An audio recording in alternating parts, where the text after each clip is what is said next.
Bene, allora buongiorno a tutti e a tutte e grazie appunto per essere qui e benvenuti agli ospiti che adesso presenterò e anche ai colleghi consiglieri che con me hanno pensato appunto oggi di ospitare la presentazione di un libro qui in Consiglio molto importante per il territorio padovano, un libro appunto che come vedete si intitola Come le strope e la cosa importante di questo libro, al di là del titolo e poi ne parleremo ampiamente, è il fatto di mettere al centro una serie di storie.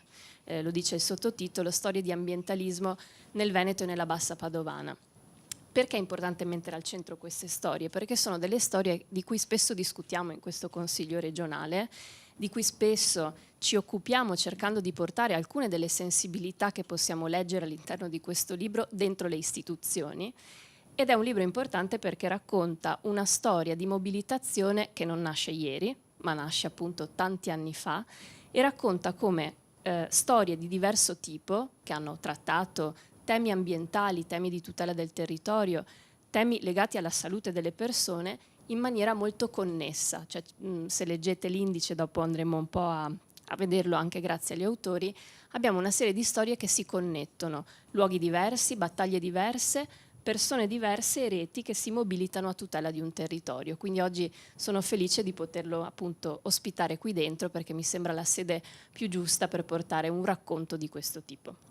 Sono con me, e quindi li presento subito, i consiglieri regionali con cui tendenzialmente condividiamo molte di queste battaglie, Cristina Guarda di Europa Verde, che ringrazio, Andrea Zanoni del PD, e il curatore del libro Francesco Miazzi, che è consigliere comunale a Monselice, e poi introduco già, perché mi sembra importante dirlo subito, altri autori e alcuni autori che saranno qui con noi oggi a presentare il libro e che ringrazio. E abbiamo Gianfranco Bettina che non può essere qui, quindi appunto ha avuto un contrattempo e lo giustifico, Paolo De Marchi, Renzo Mazzaro e Giada Zandonà, che poi saliranno sul palco e presenteranno il libro. Bene, permettetemi di dire, al di là dell'introduzione diciamo formale, due cose molto veloci rispetto ad alcune delle questioni che in questo libro sono presenti e di cui abbiamo trattato in questo Consiglio, e poi lascio la parola ai colleghi per aggiungerne altre di loro competenza, credo diciamo maggiore per le battaglie che li hanno caratterizzati in questi anni. È notizia di oggi e di questi giorni il lavoro che abbiamo fatto su l'ex Cima Monte Ortone, una battaglia che abbiamo condiviso con i consiglieri presenti e non solo, e che grazie al lavoro dei comitati e di chi si è mobilitato sul territorio ha permesso di fare una cosa importante proprio martedì in questo Consiglio, io credo. Vorrei partire da qui, perché tante volte si dice la mobilitazione dal basso non serve, viene detto spesso anche qui dentro. Cosa serve mobilitarsi, cosa serve protestare, cosa serve organizzare una manifestazione, cosa serve far vedere che c'è bisogno di un'altra decisione rispetto a quella che prendono le istituzioni.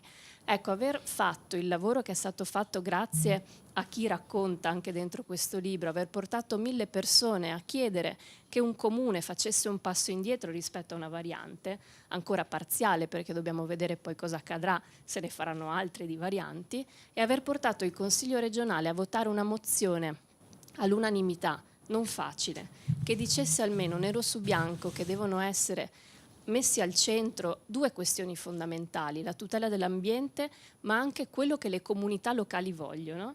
Io penso che per un Consiglio regionale sia stato un risultato importante, non è scontato, quindi partirei da qui per far vedere che le battaglie che raccontate e di cui oggi parliamo in questo libro non rimangono sulla carta.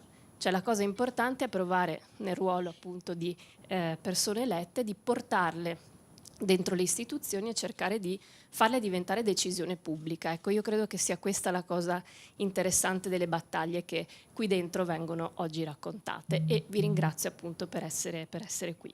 Lascio la parola appunto ai due colleghi, non so se Andrea vuole intervenire per primo per poi tornare in commissione. Grazie Andrea. Buongiorno a tutti, grazie di questa bella iniziativa e credo che sia sempre importante dare ampio spazio quando si riesce a mettere in fila tutti questi eventi, tutte queste attività di anni di lavoro e metterle in un testo e lasciare appunto una traccia molto importante anche per chi magari non ha avuto l'occasione di seguire tutta questa intensa attività. Credo sia una realtà molto importante quella della Bassa Padovana, dell'area dei Colli. Io ho conosciuto Francesco Miazzi ancora una quindicina di anni fa, quando ero deputato al Parlamento europeo e venni coinvolto in merito ad alcune questioni. Mi ricordo erano gli anni caldi della questione dei cementifici, tra l'altro esistenti in un'area tutelata appunto dal parco, ma anche dalle norme della direttiva Habitat relativa alla rete Natura 2000.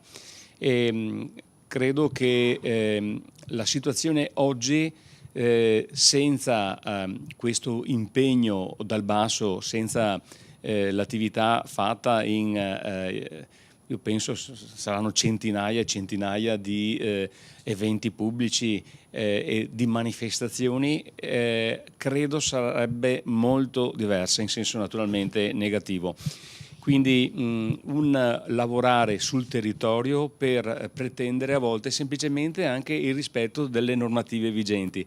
Spesso quando viene approvata una norma si dice che si sono ottenuti dei risultati importanti, che le cose da quel momento in poi, se appunto la norma tutela determinati aspetti come quello ambientale, della salute, della biodiversità, è un risultato raggiunto. Invece non sempre è così, perché l'applicazione delle normative va combattuta, va sudata.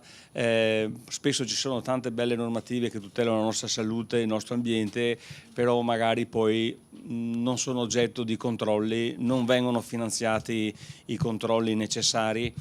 Mi riferisco ad esempio a importanti autorità locali come l'ARPAV e le ASL, che hanno dei compiti importantissimi nei controlli ambientali e sanitari. Se queste entità, se queste autorità, se questi enti non vengono adeguatamente finanziati, poi mancano anche i controlli. Quindi l'attività delle associazioni, dei comitati organizzate, dei cittadini sono fondamentali. È fondamentale poi trovare anche le persone che hanno la capacità di fare squadra, non sempre è facile, ci sono tanti elementi a volte magari anche divisivi, quindi ci vuole una certa capacità di far trovare la quadra, poi anche organizzativa, e utile a creare questi momenti di queste coalizioni importantissime per incidere sul futuro del proprio territorio. Io credo che come le Strope sia proprio un esempio di come col lavoro costante nel tempo si riesca a incidere positivamente, a coinvolgere i cittadini che spesso magari sono delusi ad esempio dalla politica, che non riesce a portare avanti determinati obiettivi, che di fronte a determinati scempi o progetti scellerati non riesce a intervenire, e quindi credo veramente vada fatto un plauso a tutti, e qua ne vedo molti presenti che hanno lavorato per condensare in questo libro un'esperienza che dovrebbe essere da esempio per tante altre aree. Io faccio veramente i complimenti, perché quello che, pensando anche indietro nel tempo, quello che caratterizza questo movimento locale e questa attività è la costanza nel tempo. Io ho seguito a livello veneto, ma non solo, tantissime altre questioni ambientali relativi cementifici, inceneritori, cave, discariche, eccetera. Però devo dire che la costanza della presenza sul territorio con una certa organizzazione come questa, io difficilmente ne trovo un'altra in tutta la regione, quindi veramente un plauso e complimenti per questo importante lavoro. Ed è veramente importante riuscire ogni tanto, ecco, questa è l'altra cosa sicuramente molto importante, mettere in fila tutto quello che si è fatto per avere memoria storica, perché una cosa come questa potrebbe veramente servire anche ad esempio per tante altre realtà, un punto di riferimento sicuramente molto importante. Grazie anche ad Andrea, grazie a Elena, grazie a Francesco e grazie agli autori che sono qui presenti oggi. Io vi ringrazio semplicemente perché c'è bisogno di mettere in fila questi impegni che sono individuali e collettivi. C'è bisogno di metterli in fila perché abbiamo bisogno di dare coraggio alle nuove generazioni e dare anche competenze, possibilità di generare rete con le nuove generazioni che sono impegnate nell'ambito della difesa ambientale, che al momento assume una logica mondiale, ma che evidentemente parte dalla presa in carico, dalla cura dei nostri singoli territori. Io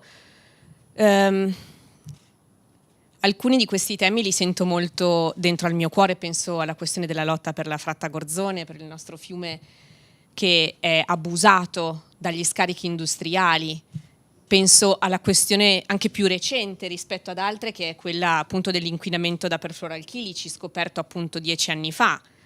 Sono temi, penso appunto anche a quanto citava il dottor Mazzaro all'interno del suo capitolo delle concerie di Arzignano, da cui partono molte delle battaglie ecologiste riguardo anche alla difesa della qualità dell'aria, della possibilità di vivere dignitosamente.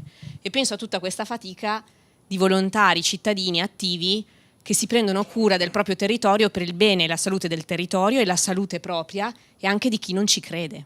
Perché la cosa incredibile è quanta energia viene spesa dagli attivisti in ambito ambientale per prendersi cura della salute di chi non crede negli stessi valori che loro condividono, che noi condividiamo.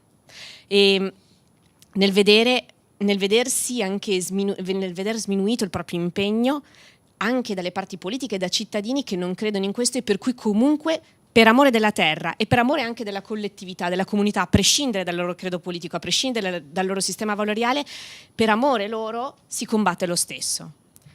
E quindi io ringrazio per aver messo una di seguito all'altra queste esperienze e vi ringrazio perché c'è bisogno di ricordarci quanto coraggio e quanta coerenza ci voglia per essere attivisti in ambito ambientale e quanto coraggio e coerenza venga richiesta da chi al di fuori giudica e analizza il comportamento dei cittadini attivi in ambito ambientale. Ce n'è bisogno tantissimo. Non per niente diventava famoso virale un video del presidente Zaia che per sminuire l'attivismo di un cittadino gli chiedeva di spiegargli la fotosintesi. Questo atteggiamento è un atteggiamento che è tossico, che non rispetta la cittadinanza attiva dei cittadini, non rispetta l'impegno dei cittadini che si pongono delle domande e che richiedono al politico di ascoltarli, di non sottovalutarli. Per cui grazie per mettere insieme questo coraggio e darci ispirazione per mantenerci coerenti in questa strada, per non essere politici che sminuiscono, ma per essere politici che elevano l'impegno dei cittadini. Grazie mille. Grazie mille ai colleghi consiglieri, perché davvero avere una squadra di persone con cui poter condividere certe idee, e quello che è stato appena detto da Cristina, ma da Andrea lo condivido al 100%, è molto importante. Quindi davvero vi ringrazio per essere stati qui e aver condiviso la presentazione. Un solo minuto prima di invitare appunto gli autori e le autrici, io volevo ringraziare in particolare il curatore del libro, Francesco Miazzi, perché un po' quello che è stato raccontato appunto anche dai colleghi non posso dire che è merito solo di Francesco, c'è una comunità di persone, però come dicevamo, per avere una storia c'è bisogno di qualcuno che genera relazioni, che cerca di tenere su. La parola tenere su, no? Quando si fa mobilitazione dal basso è la cosa più difficile, perché magari alle volte c'è una mobilitazione, arrivano 1000 persone, ne arrivano 2000, ma il giorno dopo sei da solo a casa e dici ok, come cerco, no? Di mantenere tutto questo. Ecco, saper generare, che è quello che diceva un po' Andrea, quando guardo al territorio della Bassa, che spesso nella narrazione invece di chi fa politica è un territorio difficile, disagiato, con un sacco di problemi, che è vero, ma la motivazione qual è? È perché spesso noi guardiamo a quel territorio come un territorio che non ha risorse, no? Che non ha persone, mentre se noi riuscissimo a vedere di più quello che accade localmente, cosa si muove, le mobilitazioni e le decisioni le prendessimo, cercando di dare valore e senza dire invece, come spesso accade, che chi si mobilita è il partito del no, è il comitato contro, è sempre quello che è contro e che quindi non può servire alla politica. Ecco, spesso questa narrazione dentro i consigli e dentro il Consiglio regionale c'è e a noi dispiace. Invece oggi con questa presentazione proviamo a far vedere che dietro a quei no c'è la proposta di dire facciamo le cose in maniera diversa. Questo è il passaggio che credo la politica debba fare, quindi volevo ringraziare in particolare Francesco, con cui condividiamo spesso tante battaglie, e invitare a sedersi al posto nostro gli autori che hanno contribuito a questo libro. Facciamo...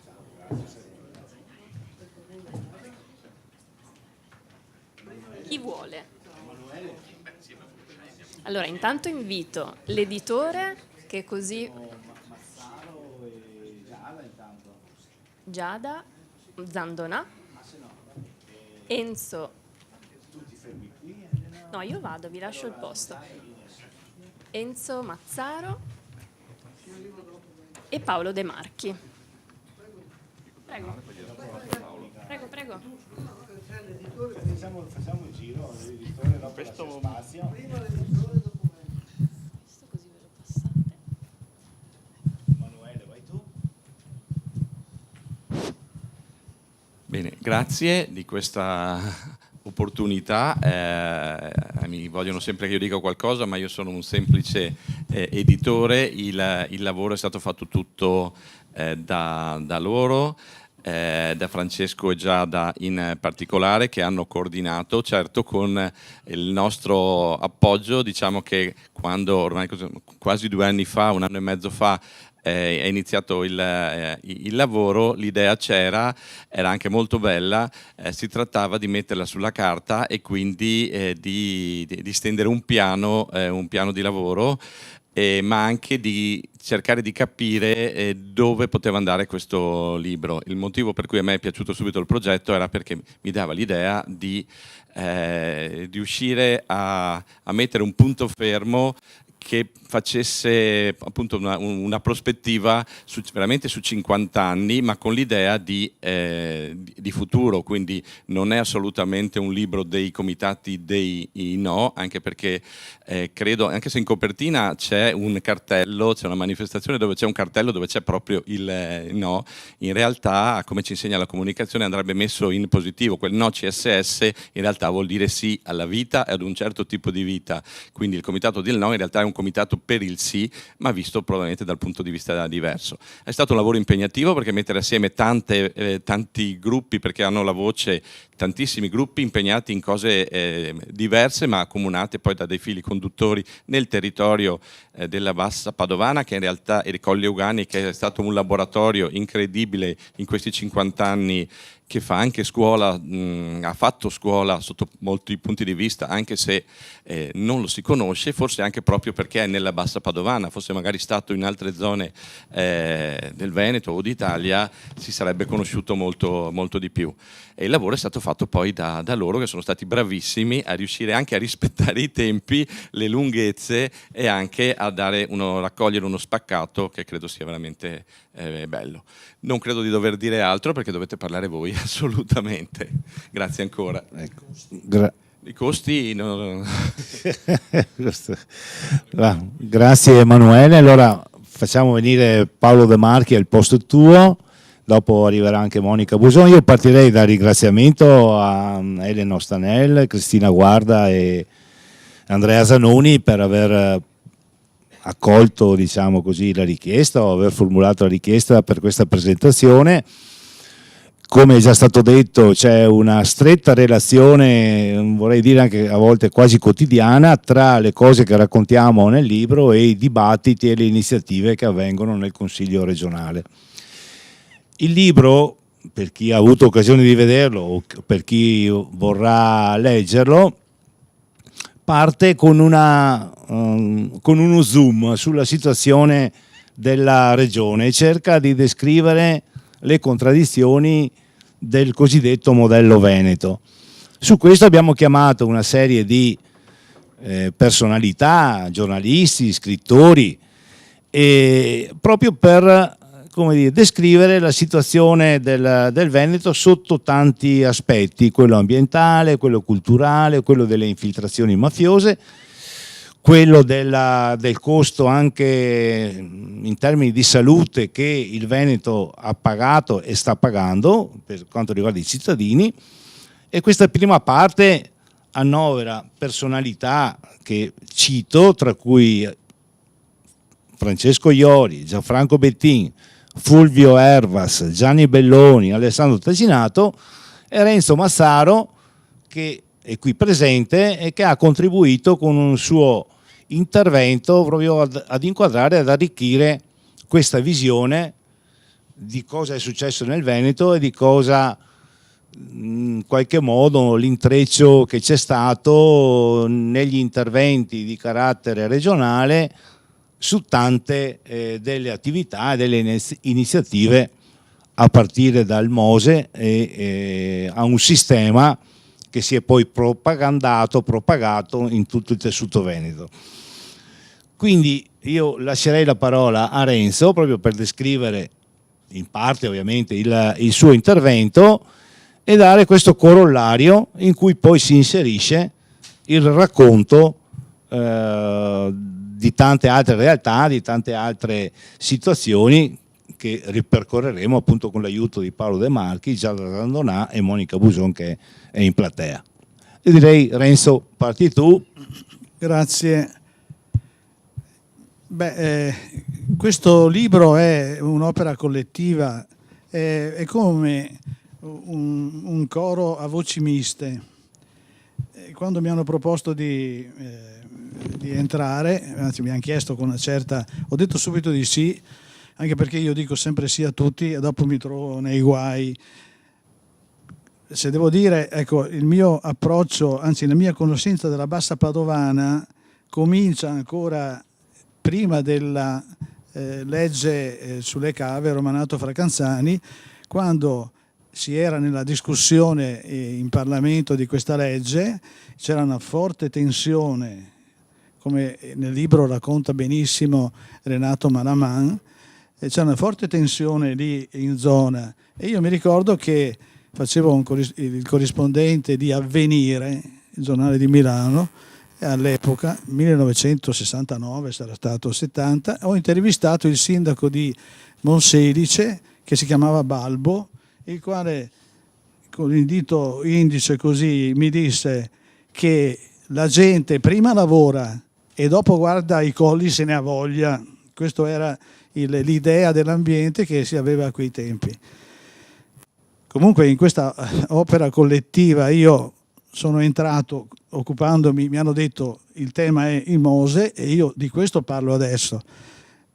Il Mose, come sapete, è uno scandalo che scoppia per noi italiani e per il mondo, perché all'epoca io sono stato intervistato da una radio australiana che mi domandava come mai avevano arrestato il sindaco di Venezia, perché questo questo era diciamo il senso più importante della notizia o dello scandalo, che il sindaco di Venezia viceversa c'entrava vagamente, anzi per niente con lo scandalo Mose vero e proprio, c'era il finanziamento pubblico, vabbè. Comunque il 4 giugno 2014 noi veniamo svegliati con 34 arresti, oltre 100 inquisiti, ed erano le persone, deputati, c'era l'ex presidente della regione Galan, assessori regionali, ma c'erano avvocati, giudici, c'era un generale della Guardia di Finanza, il numero 2 della Guardia di Finanza in Italia, insomma c'era la crema del sistema, diciamo l'ossatura della struttura sociale del nostro paese coinvolta. E lì c'è una conferenza stampa la mattina del 4 giugno a Venezia, e poi come sempre alla fine della conferenza stampa i giornalisti sono lì attorno ai magistrati che avevano spiegato che cosa stava accadendo, e un PM che io non avevo mai visto, che era Stefano Cillotto, a una domanda dice: io non posso rispondere, gli chiedevano come mai qui e lì, però dice: tutti questi intrecci sono spiegati benissimo nel libro di Renzo Mazzaro, I padroni del Veneto, che era uscito nel 2012, siamo nel 2014. Allora nel libro non era scritto neanche una cifra delle tangenti, non sapevo, se avessi saputo l'avrei scritto ovviamente, ma c'era scritto soltanto una roba piuttosto semplice, elementare, che era quello che tutti potevano vedere, e cioè che pochi, sempre i soliti, facevano tutte le opere pubbliche. E questo non poteva andare bene. È vero che erano i più bravi, di sicuro, è vero anche che erano i più ammanicati, certamente, però se non c'era una concorrenza andava a finire che noi che paghiamo le tasse spendevamo di più, i prezzi erano sicuramente più alti. Quanto più alti? Si è incaricato Pier Giorgio Baita a dirlo quando appunto viene interrogato dai magistrati, e lui dice che stimava 100 milioni di euro in più all'anno, ed erano andati avanti per 10 anni, cioè 1 miliardo dei 5 miliardi e mezzo che nel 2014 risultavano stanziati aveva preso il volo per altre vie. Se voi prendete 1 miliardo e fate la divisione per 10 anni, salta fuori 280.000 euro al giorno. Cioè ogni mattina che si alzava il sole, 280.000 euro prendevano il volo per un'altra destinazione. Cioè qua si dimostra che la corruzione come minimo aumenta i costi. Noi speriamo, si è già visto che il Mose serve, è servito l'anno scorso e soprattutto l'altro anno, a novembre, quando ha fermato un'alta marea che era 1,90 mi sembra, cioè questa ci rilanciava a certi ricordi molto seri e molto gravi per Venezia. Però speriamo che duri questa cosa, perché i costi sono evidentemente alti, e molte delle cose che denunciavano gli ambientalisti, e cioè il pericolo per la laguna, restano tali. I lavori del Mose hanno dimenticato un piano ambientale che si è scoperto soltanto nel 2017. Cioè, voglio dire, dopo a scandalo avvenuto abbiamo imparato che i costruttori del Mose avevano cacciato sotto la sedia o dentro al cestino una serie di prescrizioni che erano dovute. Però per fare un salto anche fuori dal Mose, ci sono delle situazioni dei piccoli Mose, che non so poi se sono veramente piccoli, ancora adesso, per esempio non in acqua, nell'entroterra, prima ne parlavo con Zanoni, voi non so se avete presente che cosa vuol dire Veneto City. Veneto City era un'idea folle, costruire all'inizio degli anni 2000, verso il 2005-2006 si scopre che si vuole costruire una città nuova di trinca nella campagna fra Dolo e Padova, nei comuni di Fiesso d'Artico, Stra, Pianiga, cioè in mezzo ai campi deve sorgere una città di 10.000 abitanti. Lì doveva trasferirsi la Fiera di Padova, l'università, il porto di Venezia doveva avere ci doveva essere un collegamento con il casello autostradale, doveva arrivare la Romea commerciale, cioè da zero. Ecco, all'epoca io ne ho scritto ampiamente, e io come anche tanti altri, poi ma non si sapeva, non era una cosa conosciuta, era dentro alla pianificazione regionale, dentro il PTRC esisteva, però stava lì, nessuno se n'era accorto o non avevano preso le dimensioni vere e proprie. Questa idea folle per me è stata uccisa non da un movimento di opposizione che pure è nato nella Riviera, c'era Opzione Zero mi pare, che è un movimento che spero esista ancora e che spero sia ancora in funzione, perché l'idea adesso è di riprendere. Intanto Veneto City è stata uccisa dal mercato, perché non c'era più, è capitata la crisi dell'edilizia, la bolla è scoppiata, i prezzi sono precipitati, non c'era più nessuno che comprava in sostanza e quindi non potevi offrire. Poi c'è stata la crisi della Lehman Brothers, è venuto, diciamo, il mercato si è arrangiato ad uccidere quest'idea, che invece adesso sta ripartendo. In che modo? Vogliono fare dei capannoni. Viene fuori ancora peggio, cioè viene fuori una città dei capannoni, perché servono per la logistica, Amazon, eccetera.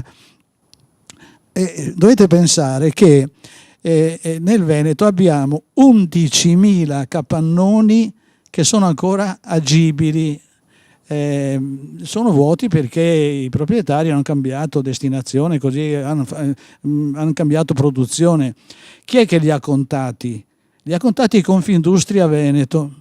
È una operazione che è stata anche piuttosto difficile, perché bisognava andare a mettere d'accordo i comuni che non parlavano con l'intendenza di finanza, che non parlavano con il catasto. Questi 11.000 capannoni potrebbero essere usati al posto di Veneto City dei capannoni che si vuol fare. No, e sapete perché? Perché il mercato chiede che tutto sia concentrato. I capannoni, gli 11.000 sono qui, lì, dall'altra parte. Quindi noi andiamo adesso verso una nuova Veneto City che, senza che nessuno ne parli, o meglio con pochi allarmi, sta marciando tranquillamente in VAS nella commissione regionale, che deve verificare i passaggi e che non potrà più dire, non può dire no, può dire soltanto non così o non cos'ha, ma questi terreni restano edificabili. E non solo, ma i comuni hanno incassato l'IMU, quindi i proprietari hanno il coltello dalla parte del manico, possono dire: scusa, io ho pagato i diritti fino adesso di un terreno edificabile, ergo voglio procedere. Motivo per il quale, per concludere, e poi se qualcuno vuole fare delle domande io sono qua, ma io direi che la vera resistenza oggi è il territorio, non è Bella Ciao, va bene, ma bisogna partire, anzi no, bisogna riprendere i collegamenti, come insegna questa esperienza di Come le Strofe, cioè realizzare dal basso, è già stato detto, un impegno che metta d'accordo tante persone, come è stato fatto in questo libro. Questo libro vede la partecipazione di gente che non necessariamente condivide tutto, possono avere sicuramente, ci sono differenze, ma c'è un territorio che ci accomuna, ed è la difesa del nostro ambiente, la difesa del territorio. Io mi auguro che su questo si trovi una nuova convergenza e che, non so se ci sono giornalisti qua dentro, e che i giornalisti, quelli che, io sono in pensione purtroppo, nel senso che posso collaborare, ma come è facile intuire, chi è dentro è dentro, chi è fuori. Se sei dentro puoi contare, e all'epoca io contavo, avevo un ruolo dentro ai miei giornali, ai giornali per cui lavoravo. Fuori sei uno che conta poco. Ai giornalisti io direi che il giornalismo di inchiesta comincia semplicemente quando vuoi rispondere a una domanda che è rimasta pendente. Ecco, i giornalisti non dovrebbero lasciare nessun punto di domanda nella testa dei lettori. Andare a scoprire la risposta di un punto di domanda rimasto tale è né più né meno che fare giornalismo d'inchiesta. Grazie Renzo. Adesso io direi che passiamo così alla descrizione anche delle altre parti del libro, e magari Giada facciamo adesso una cosa sintetica per non abusare della pazienza di tutti. Spieghiamo anche il perché di questo titolo. Io posso dire che oltre appunto a questo lavoro di raccordo con i vari autori, ci siamo messi a lavorare in particolare per ricostruire la storia del Comitato Lasciateci Respirare, di tutti gli intrecci che poi sono avvenuti all'interno della Bassa Padovana e non solo. Raccontiamo una storia di una battaglia che ha interessato poi anche la regione, perché siamo venuti spesso con le delegazioni qui in regione, che è quella dell'interramento dell'elettrodotto che doveva attraversare il parco dei Colli Ugani, e alla fine, dopo grandi mobilitazioni che hanno visto anche l'occupazione dei cantieri, la presenza della Celere per far arrivare l'Enel, alla fine insomma questa grande mobilitazione conquista, attraverso anche l'apporto politico ed economico del Consiglio regionale, il fatto che si arrivi ad un accordo e quindi all'interramento dell'elettrodotto. Tutte storie che raccontiamo all'interno dei vari capitoli, che non trattano solo la questione dei cementifici, anche se ovviamente è una parte importantissima, perché racconta la capitale europea dei cementifici, 3 cementifici nel raggio di 5 km, con un grande impatto sia dal punto di vista economico però anche dal punto di vista ambientale. Quindi raccontiamo anche del conflitto ambiente-lavoro, salute-reddito, che affrontiamo anche in un capitolo specifico. Raccontiamo cose che magari sono andate in dimenticatoio, insomma, no? Come quella del seppellimento dei rifiuti sotto la Valdastico, perché quando parliamo di sistema Mose parliamo anche di quello che ha innescato sul territorio. Il sistema Mose poi è quello che costruisce anche gli ospedali in diversi territori del Veneto. Quindi c'è una parte che si intreccia costantemente con l'aspetto economico, l'aspetto politico, l'aspetto gestionale del territorio. Io direi, Giada, magari spieghiamo un pochino anche perché la scelta del titolo e diciamo anche le parti che riguardano, che avete scritto, che avete curato voi. Buongiorno.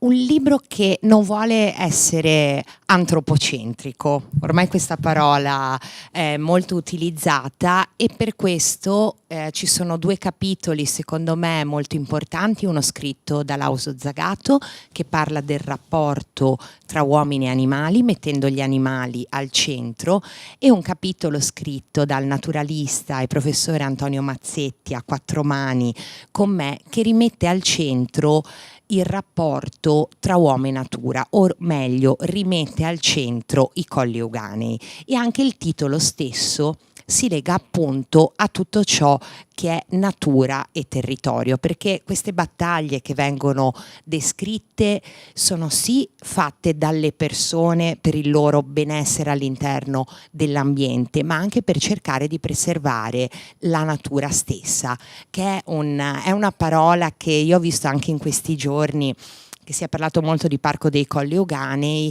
non viene mai utilizzata. Si parla di turismo, di economia turistica, di agriturismi, di gastronomia, di vino, ma biodiversità nei Colli Euganei è una parola completamente dimenticata. E Francesco aveva lanciato l'idea di alcuni titoli, e a me aveva colpito molto il titolo che aveva dato inizialmente, La Stroppa, e da lì si è sviluppato come le stroppe. Cosa sono le stroppe? È il salice da vimini, una pianta che cresce ai bordi dei fossati e che i contadini conoscevano bene molti decenni fa, perché aveva varie funzioni. Intanto è una pianta che, se capitozzata, questa pratica devastante che riusciamo a vedere nelle strade della nostra città, che rovina tigli e platani, e che invece per un albero come le stroppe è una buona pratica, perché permette dopo la capitozzatura, ad altri rami di ricrescere e svettare sempre verso l'alto.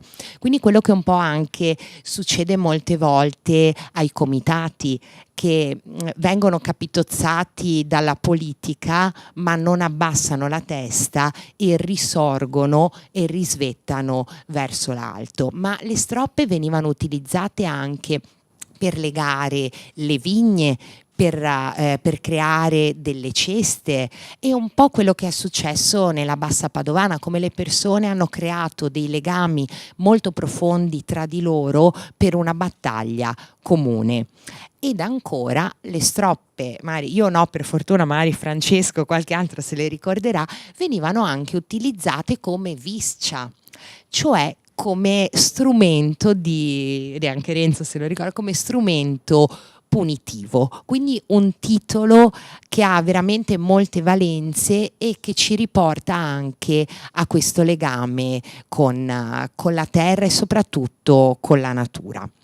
Un libro in cui veramente ci sono moltissime associazioni che raccontano le loro battaglie, scritte a più voci da tante persone che molte volte restano dietro le quinte, e secondo me la valenza più grande di questo libro è la testimonianza che può lasciare nella biblioteca delle persone, che le persone hanno a casa, che racconta veramente uno spaccato di territorio, ma soprattutto che sia anche da monito per il futuro, per guardare a cosa sia stato fatto e come si può fare, perché tante battaglie sembrano veramente difficili da vincere, però Francesco questo libro ci dimostra come tante battaglie invece possono e devono essere vinte, anche se ci vogliono 10 anni o ancora di più.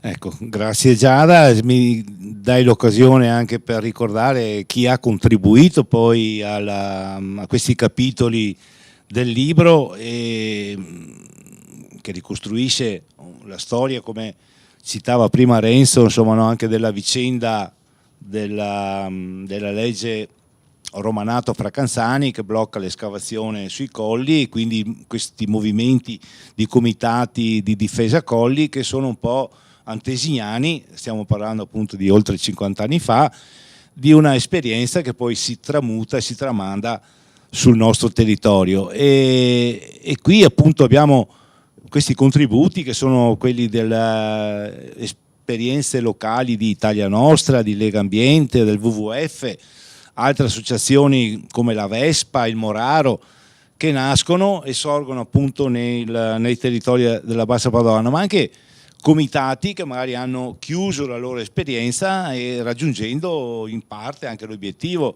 Il comitato contro le antenne del Monte Cero, il comitato La Nostra Terra, che è quello che si è opposto alla costruzione del centro commerciale a 2 Carrare di fronte al Cataio, il comitato Lasciateci Respirare della sezione di Lostro Testino, che si sta battendo contro gli allevamenti, mega allevamenti intensivi, però il contributo anche di realtà che si stanno tuttora muovendo e mobilitando, come quello delle mamme No Fas di Montagnana, che hanno contribuito a scrivere ma stanno anche contribuendo all'esperienza quotidiana.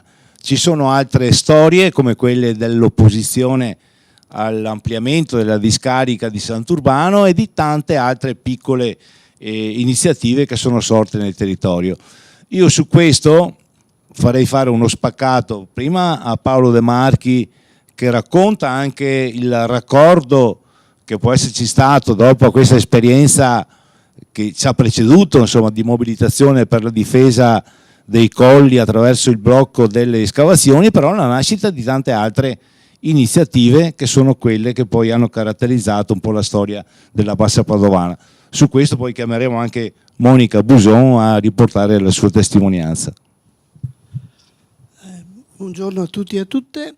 Allora, io ho avuto un compito quando abbiamo fatto la prima riunione di stesura, diciamo, del libro, che era quello di ricostruire la storia di un decennio, dagli anni 80 fino all'inizio degli anni 90, che è stato un decennio decisivo per la Bassa Padovana, per la nascita delle battaglie ambientaliste.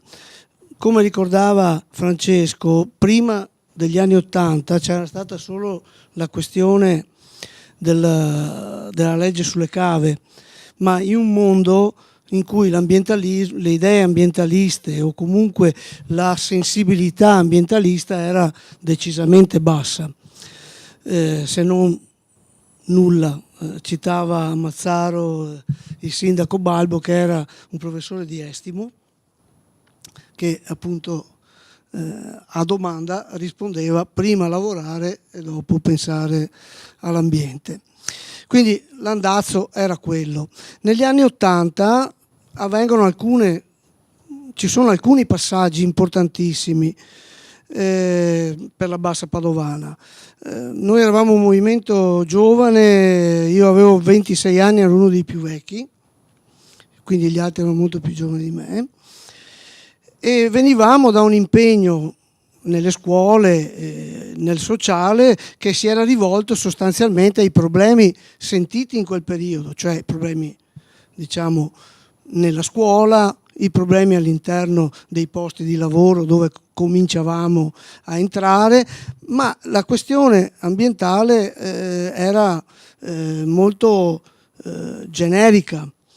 Proprio a cavallo dell'inizio di quel decennio, gli anni '80, ci siamo trovati di fronte a un problema ambientale importante, che era la presenza di un piccolo inceneritore all'epoca collocato proprio al centro di una zona abitata, una frazione, la frazione di Schiavonia, di Monselice e di Este. Era divisa a metà questa frazione, sia di Monselice che di Este.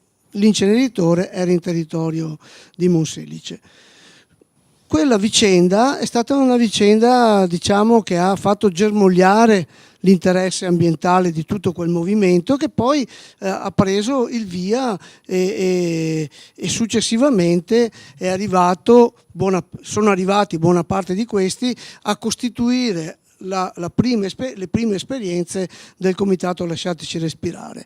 È stata una battaglia fatta con i cittadini di quella frazione. Si è bloccato l'ingresso all'inceneritore perché c'era stato praticamente una fuga tossica per un guasto all'impianto, che aveva in una notte, praticamente come il FON, aveva ammazzato galline e altri animali da cortile e praticamente bruciato i raccolti, l'insalata, le barbabietole, quello che c'era lì attorno. Quindi c'era molta preoccupazione, è nata un forte movimento di opposizione, mattina e notte. Noi eravamo anche giovani, abbiamo dato un contributo decisivo alla presenza nel blocco, e nel giro di poco più di un mese siamo riusciti a far sì che venisse chiuso quell'impianto.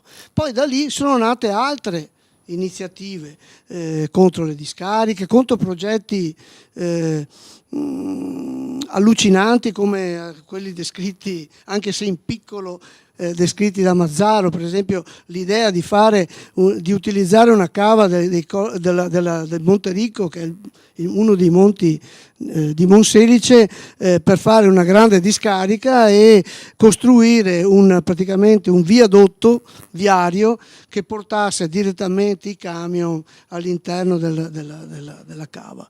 I passaggi decisivi però sono stati altri, in particolare la decisione che abbiamo avuto di proporre un convegno regionale a Monselice di tutti i comitati, aperto anche a comitati e realtà fuori dalla regione, che credo sia stato il primo in assoluto di questo tipo fatto, non solo nel Veneto, che ci ha dato modo anche di cominciare a conoscere la materia, perché i nostri no erano sempre legati al tentativo di trovare delle soluzioni alternative. Se non vogliamo la discarica, dobbiamo pensare quali soluzioni ci sono. Tenete presente che all'epoca non esisteva nessuna sensibilità alla raccolta differenziata, a forme di risparmio di rifiuto, riciclaggio e così via. Abbiamo cominciato noi a ragionare sulla raccolta differenziata, perché nel dibattito con altre realtà, con alcuni tecnici, si cominciava a capire la possibilità di avere delle alternative valide. Quindi il nostro no molto deciso era sempre accompagnato da questo. E se uno legge quella storia dagli anni 80 agli anni 90, in cui noi siamo stati protagonisti sia in quel movimento nazionale che ha cominciato a bloccare le centrali nucleari, che poi porterà al referendum per la chiusura di ipotesi nucleari in Italia, siamo stati protagonisti a Comiso, dove si è intrecciata la questione ambientale alla questione antimilitarista dell'epoca. E quel decennio praticamente ha posto le basi di un metodo che poi il Comitato Lasciateci Respirare ha saputo sviluppare, che è quello di stare dentro alle questioni, partendo da un lavoro sul territorio di base, in cui si costruisce insieme ai cittadini la mobilitazione, il radicamento sul territorio, ed è uno, secondo me, dei motivi principali per cui queste realtà, come diceva il consigliere Zanoni, dura così tanto nel tempo ed è ancora presente, perché c'è questo metodo che è diverso da altre realtà che hanno visto la luce in tutti questi decenni nel nostro paese. Ed è un metodo che è riuscito persino, io lo cito sempre, a portare migliaia di persone a una manifestazione qualche anno fa a Monselice, una manifestazione per la difesa dei coniugani, non una manifestazione per la difesa del proprio orticello perché c'è un impianto inquinante, non a difendere un interesse giusto contro una produzione nociva, ma migliaia di persone che hanno deciso in un pomeriggio di venirlo a spendere, a fare una grossissima manifestazione per una difesa di un ideale, cioè un territorio che va tutelato come quello dei coniugani. Io credo che sia una cosa che non si vede facilmente dappertutto, insomma, no? Ed è merito del lavoro che fa sul territorio come il Comitato Lasciateci Respirare, ed è modestamente anche il frutto di quell'esperienza decennale in cui noi siamo maturati un po' tutti su questo aspetto, mettendo al primo posto la questione ambientale che fino a quel momento non era presa in considerazione. Ecco, grazie Paolo. Scusa, visto che il microfono passa davanti a me, prima di darlo, come le strope, i stropei, sai cosa sono? Sono delle strope più piccole. E questo gesto antico che mi è venuto in mente adesso, che mio nonno faceva quando andava a bruscare, cioè a potare le viti di questo periodo qua, con il mazzo di stropei, legava i tralci con questi stropei qua, poi essiccavano, ma duravano, cioè il legame durava per sempre, cioè durava fino all'anno successivo. Quindi più che le strope che sono singole, i stropei, ecco, dovrebbero rendere ancora meglio l'idea comune che abbiamo di una alleanza di tutti noi, qualunque sia il mestiere, l'impegno e anche un po' le idee che abbiamo. Guardate che c'è un negazionismo qui che marcia. Io leggevo ieri, scusate vi cito questo, una polemica fra Stefano Feltri e come si chiama quello che conduce sul 4, adesso non mi sfugge il nome, come hai detto? Porro, Nicola Porro, sì. Una polemica perché Porro, che nel suo sito sposa spesso queste idee che non è colpa nostra, non è colpa dell'uomo tutto quello che sta capitando, che viceversa è abbastanza evidente, però il sito di Nicola Porro ha incassato l'anno scorso, diceva Feltri, 1.300.000 euro di inserzionisti. E chi sono gli inserzionisti che vanno a fare pubblicità nel sito di Nicola Porro, che ospita posizioni negazioniste? Sono per esempio A2A, sono aziende a partecipazione pubblica che dicono che lavorano per l'ambiente. Cioè, qui non si capisce un cortocircuito. Stare attenti a queste cose, ecco, dovrebbe essere un'idea, una cosa che comincia, che ci coinvolge tutti. Ecco, questo volevo dire con l'immagine dei stropei. Bene, Monica, ti lasciamo anche la descrizione così di una parte testimoniale, ovviamente sintetica e breve sulle cose, però ricordando che il libro è aggiornato purtroppo anche su vicende che sono ancora in fieri, in sviluppo, che sono quelle appunto dell'ex CIMA, come raccontava Elena prima, ad esempio questa vicenda dell'ascensore della Rocca. Io mi ricordo, Renzo forse dimentica, ma è venuto alla prima analisi critica della proposta di ascensore nella Rocca insieme a Odone Longo, insieme a Gianni Sandon, insieme ad altri, dove abbiamo mostrato qual era il tipo di progetto, e si prevedeva l'utilizzo delle mine per fare l'apertura di questa galleria. Cioè, vuol dire, il ritiro anche di quel progetto è stato dovuto alla mobilitazione. È un tema che trattiamo nel libro, che raccontiamo, che è purtroppo di estrema attualità, perché ieri il Consiglio regionale ha approvato a maggioranza, con l'opposizione ovviamente dei consiglieri che erano qui, la riproposizione dell'ascensore all'interno della Rocca, cioè non aver capito nulla di quanto è successo, di quanto abbiamo denunciato, e lo troviamo scritto, ed è la riproposizione che cerchiamo di fare anche quotidianamente. Monica, una sintesi così anche dell'esperienza che abbiamo attraversato e che hai attraversato. Sì, buongiorno. Allora, nel capitolo e nel libro c'è un piccolo capitolo dove io insieme ad un altro genitore abbiamo scritto un po' l'esperienza riportata poi dalla foto che svetta nella copertina, che è tutto il movimento, no, CSS, questo combustibile solido secondario che la cementeria di Monselice voleva introdurre come combustibile all'interno appunto della cementeria. Ci siamo mobilitati come genitori, forti delle competenze poi che ci sono all'interno di noi genitori, quindi genitori biologi, ingegneri, tecnici ambientali. Insieme abbiamo prodotto alcuni documenti che abbiamo presentato e portato sia in comune che poi anche in provincia, mandate anche in regione, e con questi documenti con i quali abbiamo proprio analizzato tutto quello che avrebbe significato introdurre il CSS.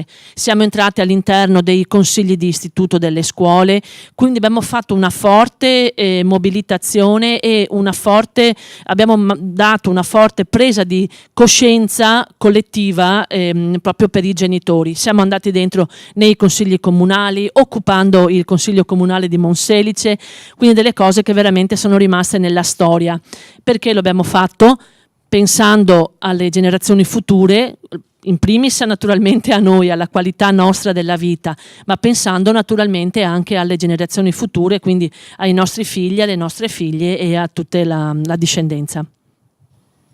Bravissima Monica, io direi che se non abbiamo altre cose da dire io finirei con come sono partito, con i ringraziamenti a Elena Ostanel, Cristina Guarda e Andrea Zanoni per aver proposto e sostenuto questa presentazione. Un ringraziamento a tutti quelli che sono intervenuti, al nostro editore a Donatella Gasperi, che ha curato, diciamo così, la supervisione, chiamiamola, dei testi, l'editore che ha creduto in questa avventura anche editoriale, e a tutti quelli che hanno scritto e hanno contribuito alla stesura di un testo che noi vogliamo appunto rappresenti il racconto della storia, ma che rappresenti anche una speranza, una proposta per chi oggi si sta battendo in difesa dell'ambiente, si sta battendo contro i cambiamenti climatici, si sta battendo su quella che è la sfida epocale, che è appunto quella degli effetti che stiamo vedendo straordinari di questo cambio delle temperature e quindi agli eventi estremi con cui tutti dobbiamo fare i conti. Necessita di una grande e forte mobilitazione intrecciata, appunto come le stroppe hanno saputo fare nella costruzione dei vimini, nella costruzione di tanti legami, insomma, che sono e diventano utili proprio per vincere la battaglia. Un grazie ancora a tutti e buona giornata. E io aggiungerei un grazie a Francesco che ci insegna come essere delle stroppe. Va bene.